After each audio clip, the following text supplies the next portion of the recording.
साहित्य निधि में आज सुनिए हिंदी के वरिष्ठ कथाकार तेजेंद्र शर्मा जी की लिखी हुई कहानी कब्र का मुनाफा। ये कहानी तेजेंद्र शर्मा जी की सबसे प्रसिद्ध कहानी है। यार, कुछ ना कुछ तो नया करना ही पड़ेगा। सारी जिंदगी नौकरी में गंवा चुके हैं, अब और नहीं की जाएगी ये चाकरी। खलील जैदी का चेहरा सिगरेट के धुएं के पीछे धुंधला सा दिखाई दे रहा है। नज़म जमाल विस्की का हल्का सा घूंट भरते हुए किसी गहरी सोच में डूबा बैठा है। सवाल दोनों के दिमाग में एक ही है, अब आगे क्या करना है? कौन करे अब ये कुत्ता घसीटी? खलील और नज़म ने जीवन के 33 साल अपनी कंपनी की सेवा में होम कर दिए हैं। दोनों की यारी के किस्से बहुत पुराने हैं।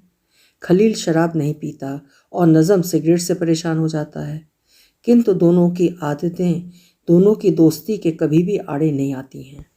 खलील जैदी एक युवा अफसर बनकर आया था इस कंपनी में, किंतु आज उसने अपनी मेहनत और अक्ल से इस कंपनी को यूरोप की अग्रणी फाइनेंशियल कंपनियों की कतार में ला खड़ा किया है। लंदन के फाइनेंशियल सेक्टर में खलील की खासी इज्जत है। वैसे खलील भाई, क्या ज़रूरी है कि कुछ किया ही जाए? इतना कमा लिया, अब आराम क्यों ना करें? बेटे बहुएं और पोते पोतियों के साथ बाकी दिन बिता दिए जाएं तो क्या बुरा है? मियाँ, दूसरे के लिए पूरी ज़िंदगी लगा दी, कंपनी को कहाँ से कहाँ पहुँचा दिया, लेकिन कल को मर जाएंगे तो कोई याद भी नहीं करेगा। अगर इतनी मेहनत अपने लिए की होती। खलील भाई, मरने पर याद आया, आपने कारपेंटर्स पार्क के कब्रिस्तान में अपनी और भाभी जान की कब्र बुक करवा ली है या नहीं? देखिए, उस कब्रिस्तान की लोकेशन, उसका लुक और माहौल एकदम यूनिक है। अब ज़िंदगी भर तो काम काम और काम से फुर्सत नहीं मिली, कम से कम मरकर तो चैन की ज़िंदगी जिएंगे। क्या बात कही है मियाँ, कम से कम मरकर तो चैन की ज़िंदगी जिएंगे। भाई वाह, वो किसी शायर ने भी क्या बात कही है कि मर के भी चैन न पाया तो किधर जाएंगे। यार, मुझे तो दिक्कत नहीं, तुम्हारी भाभी जान बहुत सोशलिस्ट किस्म की औरत हैं, पता लगते ही बिफर जाएंगी। वैसे तुमने आबिदा से बात कर ली है क्या? ये हवा की औलादों ने भी हम जैसे लोगों का जीना मुश्किल कर रखा है। अब देखो ना। नज़म ने बीच में ही टोक दिया। खलील भाई, इनके बिना गुजारा भी तो नहीं, नेसेसरी इविल हैं हमारे लिए, और फिर इस देश में तो स्टेटस के लिए भी तो इनकी ज़रूरत पड़ती है। इस मामले में जापान बढ़िया है।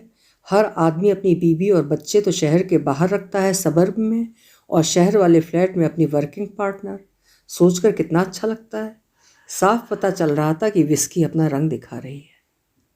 यार, ये साला कब्रिस्तान शिया लोगों के लिए एक्सक्लूसिव नहीं हो सकता क्या? वरना मरने के बाद पता नहीं चलेगा कि पड़ोस में शिया है, सुन्नी है, या फिर वो गुजराती टोपी वाला। यार, सोच कर ही झुरझुरी महसूस होती है। मेरा तो बस चले तो एक कब्रिस्तान बनाकर उस पर बोर्ड लगा दूं, शिया मुसलमानों के लिए रिजर्व्ड। बात तो आपने पते की कही है खलील भाई, लेकिन ये अपना पाकिस्तान तो है नहीं। यहाँ तो शुक्र मनाइए कि गोरी सरकार ने हमारे लिए अलग से कब्रिस्तान बना रखा है, वरना हमें भी ईसाइयों के कब्रिस्तान में ही दफन होना पड़ता। आपने कारपेंटर्स पार्क वालों की नई स्कीम के बारे में सुना क्या? वो खाली 10 पाउंड महीने के प्रीमियम पर आपको शान से दफनाने की पूरी जिम्मेदारी अपने पर ले रहे हैं। उनका जो नया पैम्फलेट निकला है, उसमें पूरी डिटेल्स दे रखी हैं। लाश को नहलाना, नए कपड़े पहनाना, कफन का इंतज़ाम, रोल्स रॉयस में लाश की सवारी और कब्र पर संगमरमर का प्लॉक, ये सब इसी बीमे में शामिल है। यार, ये अच्छा है, कम से कम हमारे बच्चे हमें दफनाते वक्त अपनी जेबों की तरफ नहीं देखेंगे। मैं तो जब इरफान की तरफ देखता हूँ तो बहुत मायूस हो जाता हूँ। देखो, 35 का हो गया है, मगर मजाल है जरा भी जिम्मेदारी का एहसास हो। कल कह रहा था, डैड कराची में बिजनेस करना चाहता हूँ, बस 1 लाख पाउंड का इंतज़ाम करवा दीजिए। अबे पाउंड क्या साले पेड़ों पर उगते हैं? नादिरा ने बिगाड़ रखा है, अपने आप को अपने सोशलिस्ट कामों में लगा रखा है। जब माँ को बच्चे की परवरिश की ज़रूरत थी, ये मेम साहब कार्ल मार्क्स की समाधि पर फूल चढ़ा रही थी। साला कार्ल मार्क्स मरा तो अंग्रेज़ों के घर में, और कैपिटलिज्म के खिलाफ किताबें यहाँ लिखता रहा। इसलिए दुनिया जहान के मार्क्सवादी दोगले होते हैं। सालों ने हमारा तो घर तबाह कर दिया। मेरा तो बच्चों के साथ कोई कम्युनिकेशन ही नहीं बन पाया। खलील जैदी ने ठंडी सांस भरी। थोड़ी देर के लिए सन्नाटा छा गया, मौत का सा सन्नाटा। हल्का सा सिगरेट का कश, छत की तरफ उठता धुआं, शराब का एक हल्का सा घूंट गले में उतरता, थोड़ी काजू के दांतों से कटने की आवाज़। नजम से रहा नहीं गया। खलील भाई, उनकी एक बात बहुत पसंद आई है। उनका कहना है कि अगर आप किसी एक्सीडेंट या हादसे का शिकार हो जाएं, जैसे आग से जल मरें, तो वो लाश का ऐसा मेकअप करेंगे कि लाश एकदम जवान और खूबसूरत दिखाई दे। अब लोग तो लाश की आखिरी शक्ल ही याद रखेंगे ना। नादरा भाभी और आबिदा को यही आइडिया बेचते हैं कि जब वो मरेंगी तो दुल्हन की तरह सजाई जाएंगी। यार नज़म, एक काम करते हैं, बुक करवा लेते हैं 2-2 कमरे। हमें नादिरा आबिदा को भी बताने की ज़रूरत क्या है, जब ज़रूरत पड़ेगी तो बता देंगे। क्या बात कही है भाईजान, मज़ा आ गया। लेकिन अगर उनको ज़रूरत पड़ गई तो बताएंगे कैसे? बताने के लिए उनको दोबारा जिंदा करवाना पड़ेगा। हा हा हा हा हा हा।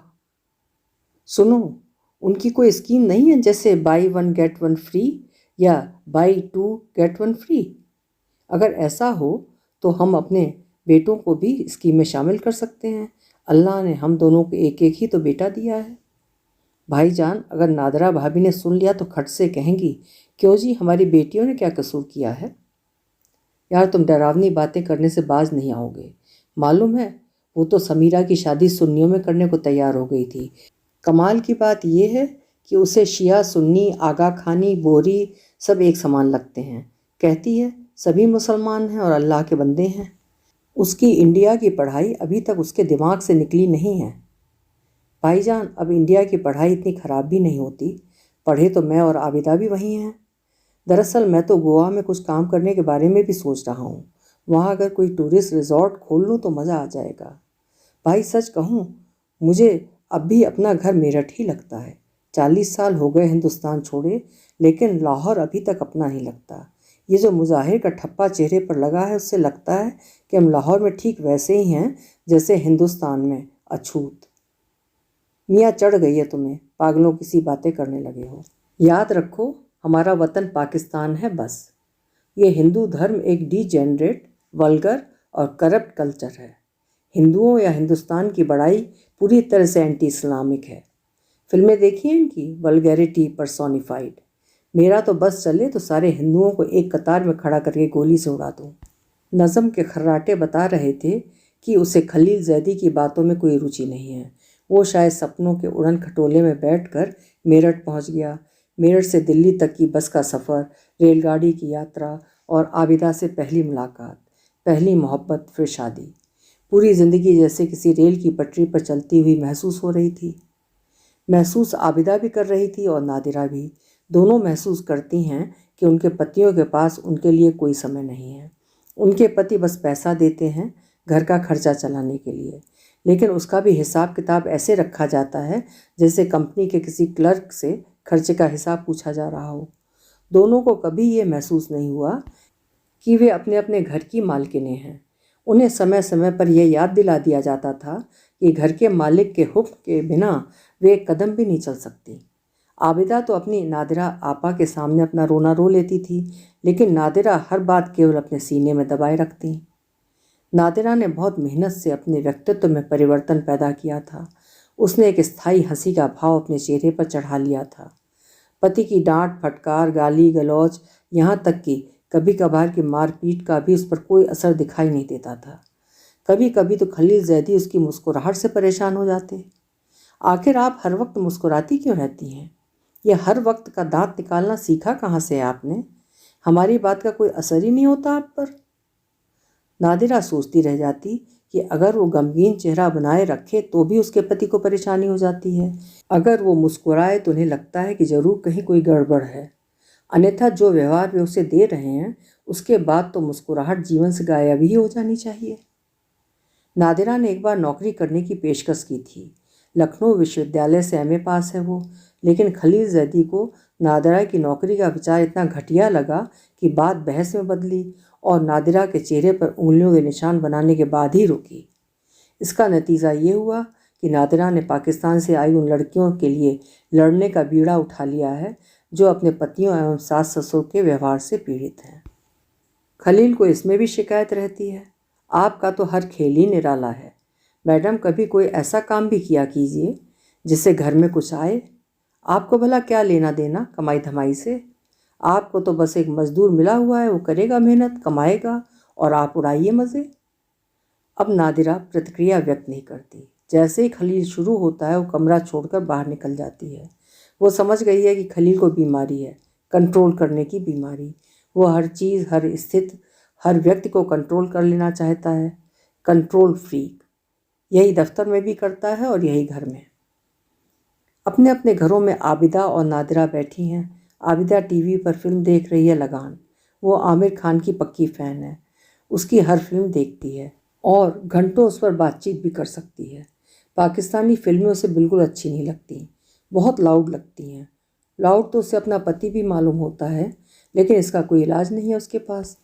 उसे विश्वास है कि नादिरा आपा कभी गलत हो ही नहीं सकती हैं। वो उनकी हर बात पत्थर की लकीर मानती है। लकीर तो नादिरा ने भी लगा ली है अपने और खलील के बीच। अब वो खलील की किसी काम में दखल नहीं देती, लेकिन खलील की समस्या ये है कि नादिरा दिन प्रतिदिन खुद मुख्तार होती जा रही है। जब से खलील जैदी ने घर का सारा खर्चा अपने हाथ में ले लिया है, तब से वो घर का सौदा सुलूफ भी नहीं लाती। खलील कुड़ता रहता है, लेकिन समझ नहीं पाता कि नादिरा के अहम को कैसे तोड़े। नादिरा खलील के एजेंडे से पूरी तरह वाकिफ़ है। जानती है कि ज़मींदार खून बर्दाश्त नहीं कर सकता कि उसकी रियाया उसके सामने सिर उठाकर बात कर सके। परवेज़ अहमद के घर हुए बारबेक्यू में तो बदतमीज़ी की हद कर दी थी खलील ने। बात चल निकली थी प्रजातंत्र पर कि पाकिस्तान में तो छद्म डेमोक्रेसी है। परवेज़ स्वयं इसी विचारधारा के व्यक्ति हैं। उस पर नादिरा ने कहीं भारत को विश्व का सबसे बड़ा प्रजातंत्र कह दिया। खलील का पारा चढ़ गया। रहने दीजिए, भला आप क्या समझेंगी। बस यही कहकर वो एकदम चुप हो गया। नादिरा ने स्थिति को समझने में गलती कर दी और कहती गई, परवेज़ भाई, मैं क्या गलत कह रही हूँ? भारत का प्रधानमंत्री सिख, वहाँ का राष्ट्रपति मुसलमान और कांग्रेस की मुखिया ईसाई। क्या दुनिया के किसी और भी देश में ऐसा हो सकता है? फट पड़ा था खलील। आप तो बस हिंदू हो गई हैं। आप सिंदूर लगा लीजिए, बिंदी माथे पर चढ़ा लीजिए और आर्य समाज में जाकर शुद्धि करवा लीजिए, लेकिन याद रखिएगा, हम आपको तलाक दे देंगे। सन्नाटा छा गया था पूरी महफिल में। नादिरा भी सन्न रह गई। उसने जिस निगाह से खलील को देखा, अपने जीवन में खलील उस परिभाषा के लिए शब्द नहीं खोज पाएगा। फिर नादिरा ने एक झटका दिया अपने सिर को और चिपका ली वही मुस्कुराहट अपने चेहरे पर। खलील तिलमिलाया, परेशान हुआ और अंततः चकरा कर कुर्सी पर बैठ गया। महफिल की मुर्दनी खत्म नहीं हो पाई। परवेज़ शर्मिंदा सा नादिरा भाभी को देख रहा था। उसे अफसोस था कि उसने बात शुरू ही क्यों की। महफिल में कब्रिस्तान की सी चुप्पी छा गई थी। घर में भी कब्रिस्तान पहुंच गया।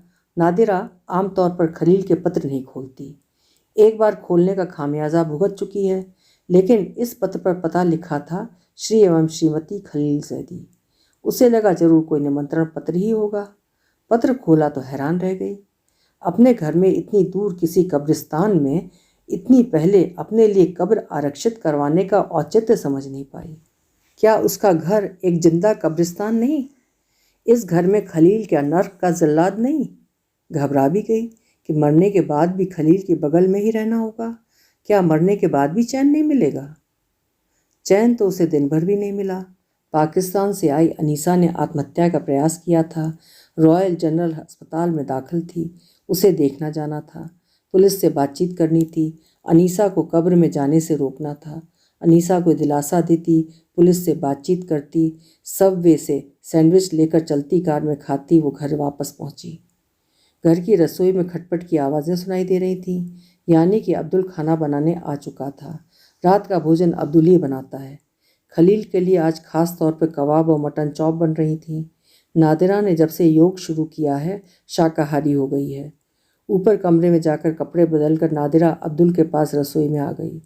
अब्दुल की खासियत है कि जब तक उससे कुछ पूछा ना जाए चुपचाप काम करता रहता है। बस हल्की सी मुस्कुराहट उसके व्यक्तित्व का एक हिस्सा है। आज भी काम किए जा रहा है। नादिरा ने पूछ ही लिया, अब्दुल, तुम्हारी बीवी की तबीयत अब कैसी है और बेटी ठीक है ना? अल्लाह का शुक्र है बाजी, माँ बेटी दोनों ठीक हैं। फिर चुप्पी। नादिरा को कई बार हैरानी भी होती है कि अब्दुल के पास बात करने के लिए कुछ भी नहीं होता। अच्छा भी है, 2 घरों में काम करता है, कभी इधर की बात उधर नहीं करता। खलील घर आ गया है अब शरीर थक जाता है, उसे इस बात का गर्व है कि उसने अपने परिवार को जमाने भर की सुविधाएं मुहैया कराई हैं। नादिरा के लिए BMW कार है तो बेटे इरफान के लिए टोयोटा स्पोर्ट्स। हेम्पस्टेड जैसे पॉश इलाके में महलनुमा घर है। घर के बाहर दूर तक फैली हरियाली और पहाड़ी। बिल्कुल पिक्चर पोस्ट कार्ड जैसा घर दिया है नादिरा को। वो चाहता है कि नादिरा इसके लिए उसकी कृतज्ञ रहे। नादिरा तो एक बेडरूम के फ्लैट में भी खुश रह सकती है। खुशी को रहने के लिए महलनुमा घर की ज़रूरत नहीं पड़ती। 7 बेडरूम का घर अगर एक मकबरे का आभास दे तो खुशी तो घर के भीतर घुसने का साहस भी नहीं कर पाएगी, दरवाजे के बाहर ही खड़ी रह जाएगी। खलील, आपने अभी से कब्रें क्यों बुक करवा ली हैं और फिर घर से इतनी दूर क्यों?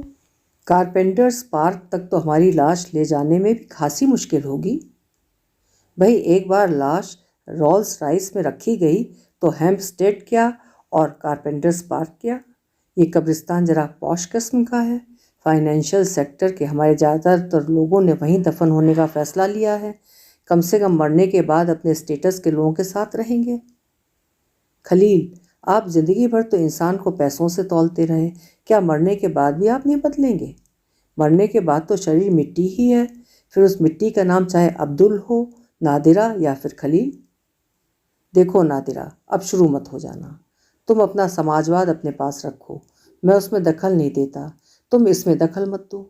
मैं इंतज़ाम कर रहा हूँ कि हम दोनों के मरने के बाद हमारे बच्चों पर हमें दफनाने का कोई बोझ ना पड़े। सब काम बाहर ही बाहर से हो जाएगा। आप बेशक करिए इंतज़ाम, लेकिन उसमें बुजुर्गा सोच क्यों? हमारे इलाके में भी तो कब्रिस्तान हैं, हम हो जाएंगे वहाँ दफन। मरने के बाद क्या फ़र्क पड़ता है कि हम कहाँ हैं? देखो, मैं नहीं चाहता कि मरने के बाद हम किसी खानसामा, मोची या प्लम्बर के साथ पड़े रहें। नज़म ने भी वहीं कब्रें बुक करवाई हैं। दरअसल मुझे तो बताया ही उसी ने।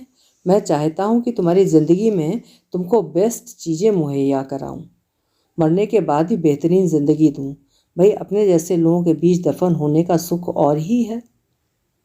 खलील, अपने जैसे क्यों, अपने क्यों नहीं? आप पाकिस्तान में क्यों नहीं दफन होना चाहते? वहाँ आप अपनों के करीब रहेंगे, क्या ज़्यादा खुशी नहीं हासिल होगी? आप हमें ये उल्टा पाठ न पढ़ाएं।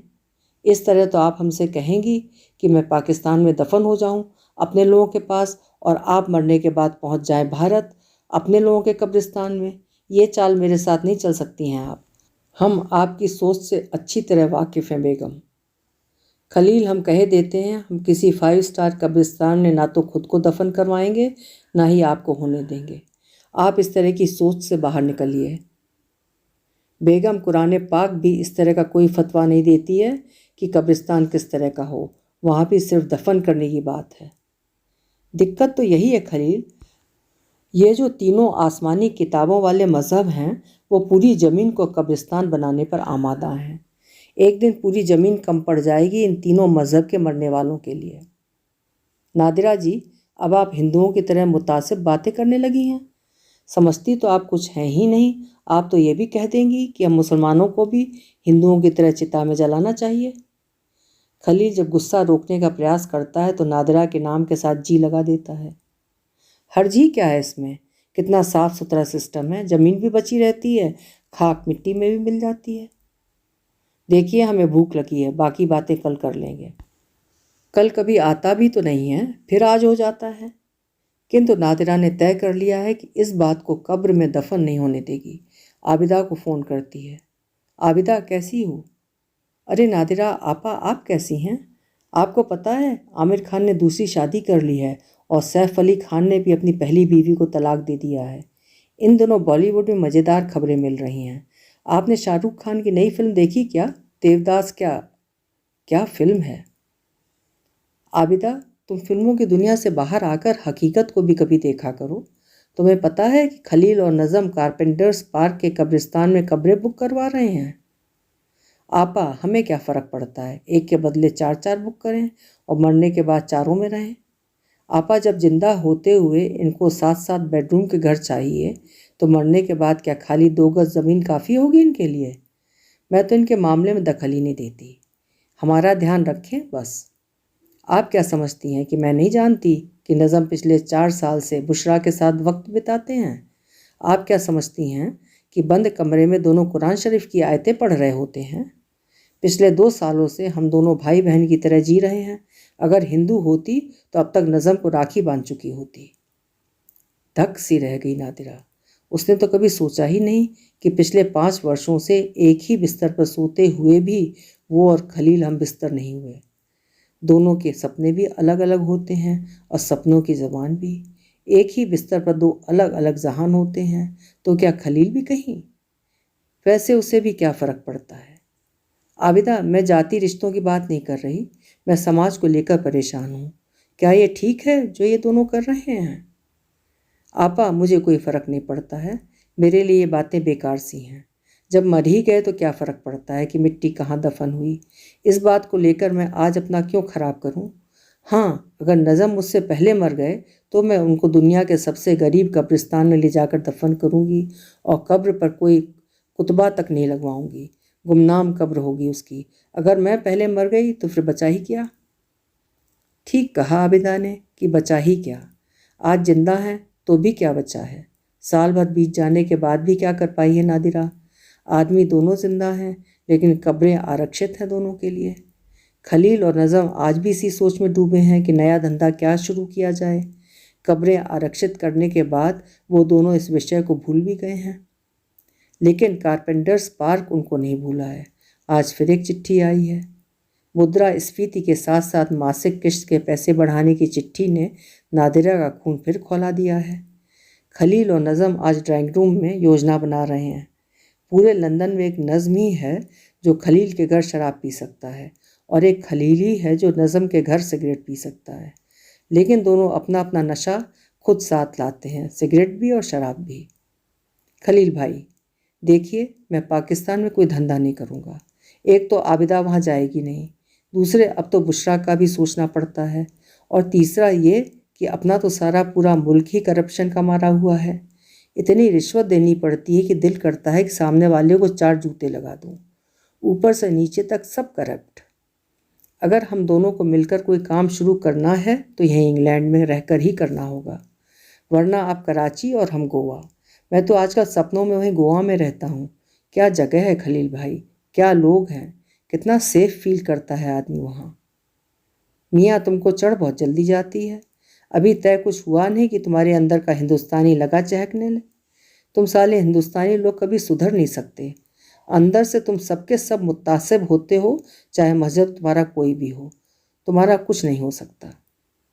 तो फिर आप ही कुछ सोचिए ना, आप तो बहुत ब्रॉड माइंडेड हैं। वही तो कर रहा हूँ, देखो एक बात सुनो। नादिरा भुनभुनाती हुई ड्राइंग रूम में दाखिल होती है।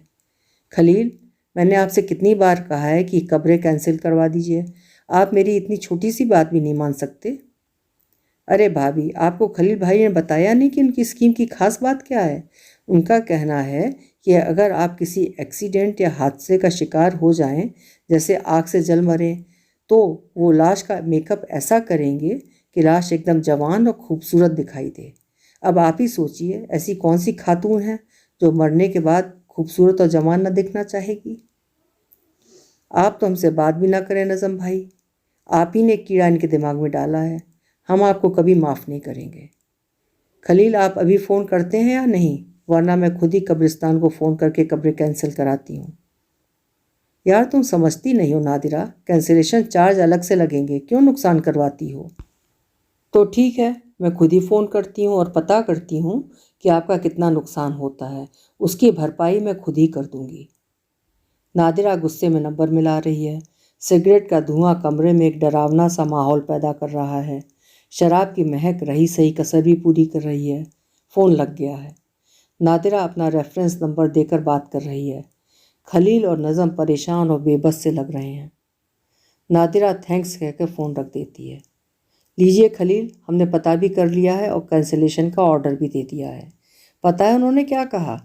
उनका कहना है कि आपने 350 पाउंड एक कब्र के लिए जमा करवाए हैं, यानी कि 2 कब्रों के लिए 700 पाउंड, और अब इन्फ्लेशन की वजह से उन कब्रों की कीमत हो गई है 1100 पाउंड, यानी कि आपको हुआ है कुल 400 पाउंड का फ़ायदा। खलील ने कहा, क्या 400 पाउंड का फ़ायदा बस साल भर में? उसने नज़म की तरफ देखा। नज़म की आंखों में भी वही चमक थी। नया धंधा मिल गया था। अभी आप सुन रहे थे तेजेंद्र शर्मा जी की लिखी हुई कहानी कब्र का मुनाफा।